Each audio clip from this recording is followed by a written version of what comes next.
নমস্কাৰ বন্ধুসকল, পোনপ্ৰথমে মোৰ ইউটিউব চেনেললৈ তোমালোক সকলোকে আন্তৰিক স্বাগতম জনাইছো। আজি মই পঞ্চম শ্ৰেণীৰ পাঠ 3 ৰূপৰ আবেদন এই চেপ্টাৰটোৰ কুৱেশ্যন আনসাৰ কেইটা ডিছকাছ কৰিম। তোমালোকে ভিডিঅ'টি শেষলৈকে চাই থাকা আৰু যদি মোৰ চেনেলটো এতিয়ালৈকে সাবস্ক্ৰাইব কৰা নাই তেনেহ'লে সাবস্ক্ৰাইব কৰি ভিডিঅ'টি ভাল লাগিলে লাইক কৰি দিবা। এতিয়া আমি ক্ৰিয়াকলাপৰ কুৱেশ্যন আনসাৰ কেইটা চাই লওঁ। কুৱেশ্যন কেইটা চাই লওঁ, তাৰপিছত আমি কুৱেশ্যনৰ এনসাৰ কেইটা ডিছকাছ কৰি ল'ম।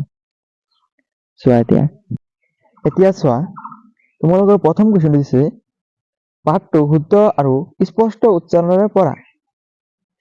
তোমালোকে এই পাঠটো শুদ্ধ উচ্চাৰণ কৰি স্পষ্টকৈ পঢ়িবা। তাৰপিছত চোৱা, এইটো তোমালোকে নিজে কৰিবা। তাৰপিছত চোৱা, উত্তৰ দিয়া।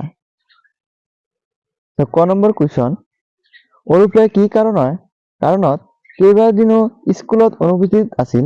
অৰূপে কি কাৰণত কেইবাদিন তেওঁ স্কুলত অহা নাছিল কুৱেশ্যন কৰিছে। তোমালোকে উত্তৰ লিখিবা এইদৰে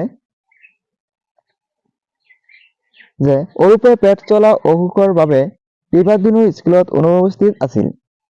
যে অৰূপে কেইবাদিনো স্কুলত নহাৰ কাৰণ আছিল যে অৰূপে তেওঁৰ পেট চলা অসুখৰ বাবে কেইবাদিনো স্কুলত অনুপস্থিত আছিল। তেওঁৰ পেট চলা বেমাৰ আছিল। ঠিক আছে, এইদৰে লিখিবা। তাৰপিছত গ নম্বৰ কুৱেশ্যন, অৰূপৰ পেট চলা ৰোগ কিয় হৈছিল।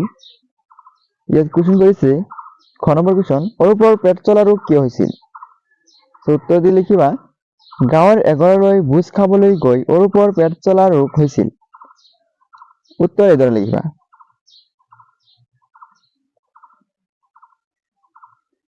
তাৰপিছত চোৱা, গ নম্বৰ কুৱেশ্যন, অৰূপে দিয়া চিঠিখন পঢ়ি শিক্ষয়িত্ৰীগৰাকীয়ে কি কৈছিল। অৰূপে দিয়া চিঠিখন পঢ়ি শিক্ষয়িত্ৰীগৰাকীয়ে কি কৈছিল।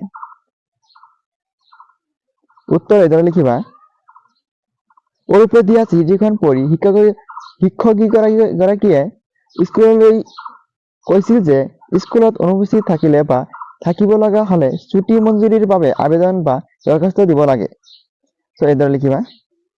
তাৰপিছত চোৱা, গ নম্বৰ কুৱেশ্যন, আবেদনক আৰু কি বুলি কোৱা কয়।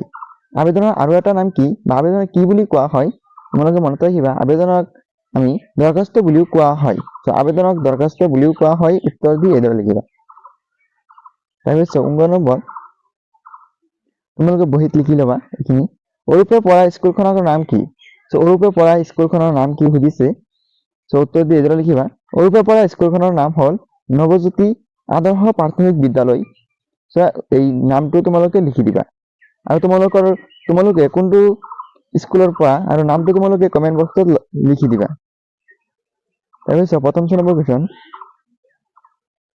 অৰূপে কি বিচাৰি আবেদন কৰিছিল।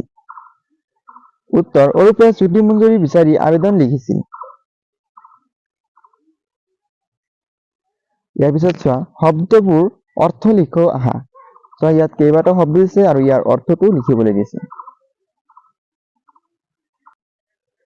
শব্দবোৰৰ অৰ্থ লিখিবলৈ দিছে। ইয়াত কেইবাটাও শব্দ দি দিছে। ইয়াত ব্যস্ত, ক্ষতি, পেট চলা, ছুটি, মঞ্জুৰ, একান্ত, শৈলী, শিৰোনামা এই শব্দকেইটাৰ অৰ্থ লিখিবলৈ কৈছে। এতিয়া আমি শব্দবোৰৰ অৰ্থবোৰ চাই লওঁ। সুন্দৰকৈ লিখি আনিছো। এতিয়া ইফালে এটা শব্দ আৰু ইফালে এটা অৰ্থ লিখিছো আমি। চোৱা, প্ৰথম শব্দটো হ'ল ব্যস্ত। ইয়াৰ অৰ্থটো তোমালোকে লিখিবা, কোনো কামত লাগি থকা। চোৱা, ক্ষতি, ইয়াৰ অৰ্থটো হ'ল কাম বন্ধ থকা, হানি। তাৰপিছত চোৱা, ক্ষতি ইয়াৰ অৰ্থটো হ'ল কাম বন্ধ থকা, হানি। তাৰপিছত চোৱা, পেট চলা ইয়াৰ অৰ্থ বেছিকৈ শৌচ কৰা ৰোগ।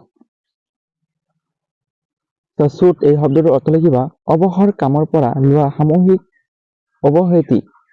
চোৱা, মঞ্জুৰ ইয়াৰ অৰ্থ সন্মতি বা গ্ৰহণ কৰা। চোৱা, একান্ত অতি নম্ৰ ভাৱৰ ধৰণ বা একাগ্ৰ। তাৰপিছত শৈলী ইয়াৰ অৰ্থটো হ'ল পদ্ধতি। শিৰোনামা ইয়াৰ অৰ্থটো হ'ল যিকোনো পত্ৰৰ ওপৰৰ অংশ লিখা নাম শিৰোনামা ইয়াৰ অৰ্থটো হ'ল যিকোনো পত্ৰৰ ওপৰত অংশত লিখা নাম বন্ধুসকল আজি ভিডিঅ'টো ইয়ালৈকে মই সমাপ্ত কৰিছোঁ মই ইয়াৰ আগৰ চেপ্টাৰৰ ভিডিঅ'বোৰো দিছোঁ মই ইয়াৰ পৰৱৰ্তী চেপ্টাৰৰ ভিডিঅ'বোৰো দি থাকোঁ মই তোমালোকৰ কাৰণে প্ৰত্যেকটো চেপ্টাৰৰ ভিডিঅ' দিম আৰু তোমালোকৰ কোনটো চেপ্টাৰৰ ভিডিঅ' লাগে কমেণ্ট কৰি জনাবা আৰু আজি ভিডিঅ'টো কেনেকুৱা হ'ল ভাল লাগিলে লাইক কৰি তোমাৰ বন্ধুৰ লগত শ্বেয়াৰ কৰি দিবা আৰু যদি মোৰ চেনেলটো এতিয়ালৈকে সাবস্ক্ৰাইব কৰি ৰাখা নাই তেনেহ'লে এতিয়াই চেনেলটি সাবস্ক্ৰাইব কৰি ৰাখা